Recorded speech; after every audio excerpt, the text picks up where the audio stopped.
Hello everyone, welcome back to SkillWeb. In this tutorial, I will show you how to create an ebook in Canva. So let's have a look now.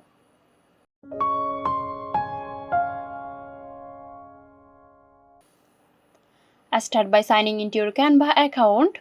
Open Canva and choose the ebook template category to get started. Browse through the available ebook templates and select one that suits your theme and style. You can also start with a blank ebook design. Customize the cover page and other page by adding your title, images, text, and other elements to convey your ebook's content. Organize your ebook by adding content and chapter. You can use various text styles, headings, and subheadings to structure the ebook.